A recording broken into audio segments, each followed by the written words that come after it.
SKB Bangla online tutorial ক্লাসে তোমাদের স্বাগত। আশা করছি তোমরা প্রত্যেকেই ভালো আছো এবং সুস্থ আছো।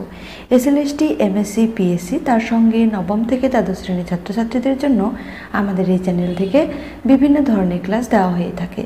তার সঙ্গে বিভিন্ন ধরনের মক টেস্টও নেওয়া হয়ে থাকে ধারাবাহিকভাবে। আজকে আমরা আমাদের এই ক্লাসে করব এসএলএসটি 2025-এর জন্য বাংলা সাহিত্যের ইতিহাস থেকে মক টেস্ট নম্বর 14।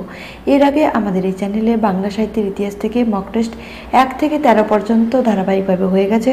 তোমরা যারা দেখোনি তারা অবশ্যই দেখে নিও, আর যারা দেখেছো তারা জানো যে ক্লাসগুলি তোমাদের জন্য কতটা গুরুত্বপূর্ণ। চলো তাহলে দেরি না করে আজকের ক্লাসটি শুরু করি। আজকের 1 নম্বর প্রশ্ন, বাংলা সাহিত্যের প্রথম বিদ্রোহী কবি হলেন কাজী নজরুল ইসলাম, রবীন্দ্রনাথ ঠাকুর, মাইকেল মধুসূদন দত্ত, যতীন্দ্রনাথ সেনগুপ্ত। এখানে সঠিক আনসার হবে C option, Michael Madhusudan Dutt. 2 নম্বর প্রশ্ন, চণ্ডীমঙ্গল কাব্যের কয়টি খণ্ড? 1টি, 2টি, 3টি, 4টি। এখানে সঠিক আনসার হবে বি অপশন, 2টি। 3 নম্বর প্রশ্ন, জননী উপন্যাসটি কত খ্রিস্টাব্দে প্রকাশিত হয়? 1930, 1935, 1940, 1945।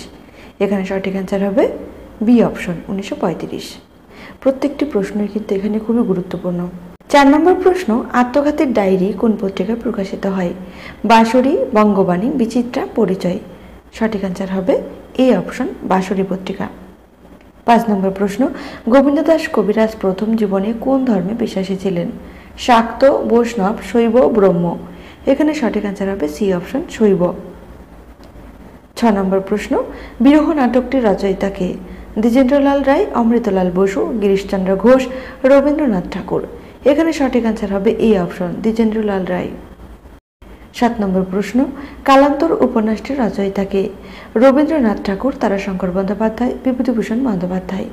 এখানে সঠিক অ্যান্সার হবে বি অপশন, তারাশঙ্কর বন্দ্যোপাধ্যায়। 8 নম্বর প্রশ্ন, গৃহদাহ উপন্যাসে প্রকাশকাল নির্ণয় করো। গৃহদাহ উপন্যাসের প্রকাশকাল নির্ণয় করতে বলছে।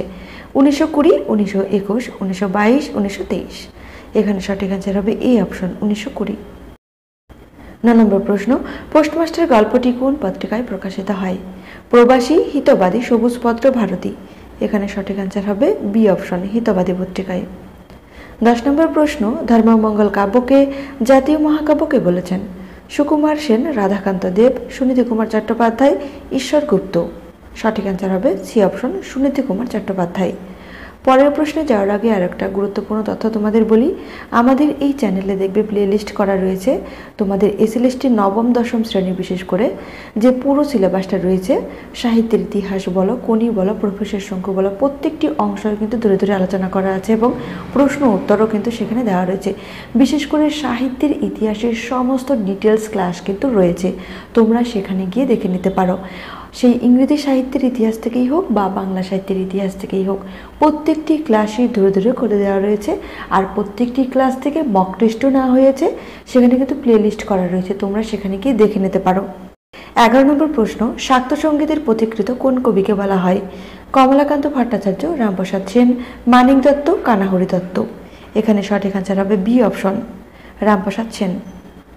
12 নম্বর প্রশ্ন, কালিদাসের প্রথম কাব্যগ্রন্থের নাম কি? ঋতু সংহার, মেঘদূত, কুমার সম্ভব, রঘুবংশ।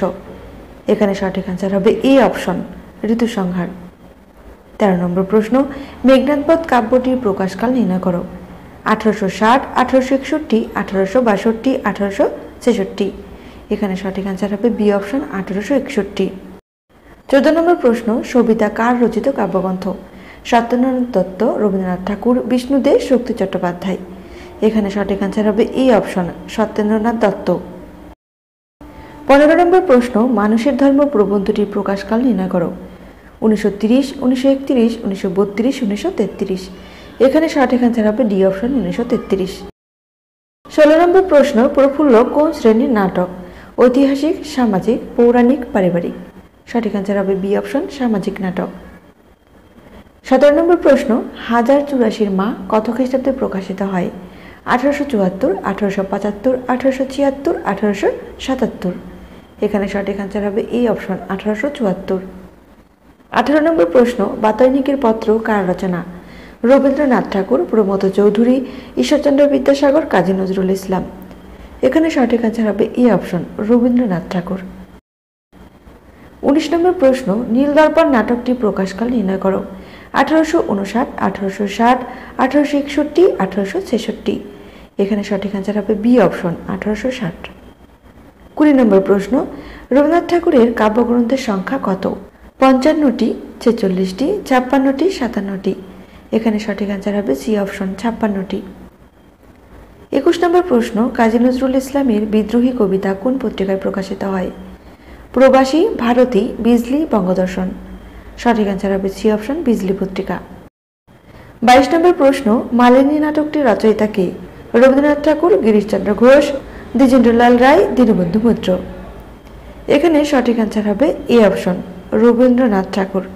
পরের প্রশ্নে যাওয়ার আগে আরও একটা কথা বলি, তোমাদের প্রত্যয় নিয়ে যাদের সংশয় রয়েছে আমাদের এই চ্যানেলে দেখো প্লে লিস্ট করা রয়েছে, সেখানে সূত্র সহকারে ধরে ধরে কিন্তু আলোচনা করা হয়েছে 1 থেকে 25 নম্বর পর্যন্ত ক্লাস।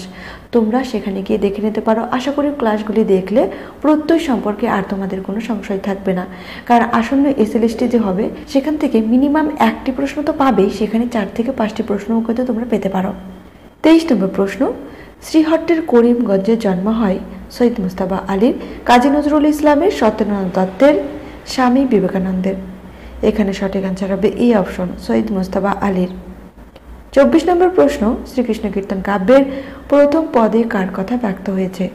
পৃথিবীর, রাধার, কৃষ্ণের, মথুরার। এখানে সঠিক আনসার হবে এ অপশন পৃথিবীর। 25 নম্বর প্রশ্ন, আজকের শেষ প্রশ্ন, মানিক বন্দ্যোপাধ্যায়ের রচিত প্রথম ছোট গল্প অতসী মামি বিচিত্রা পত্রিকায় কত খ্রিস্টাব্দে প্রকাশিত হয়? 1927, 1928, 1929, 1930। এই প্রশ্নটির অ্যান্সার তোমরা কমেন্টের মাধ্যমে জানাবে। আজকের ক্লাসটি এ পর্যন্ত। ক্লাসটি শেষ করার আগে আর একটা কথা বলি, তোমরা যারা মক টেস্টগুলি পিডিএফ নিতে চাও বা পিডিএফ নিতে ইচ্ছুক, দেখো এখানে একটি হোয়াটসঅ্যাপ নম্বর রয়েছে, সেখানে গিয়ে জানাও যে তুমি পিডিএফ নিতে চাও। আজকের ক্লাসটি এই পর্যন্ত। সবাই সুস্থ থেকো, ভালো থেকো, ধন্যবাদ।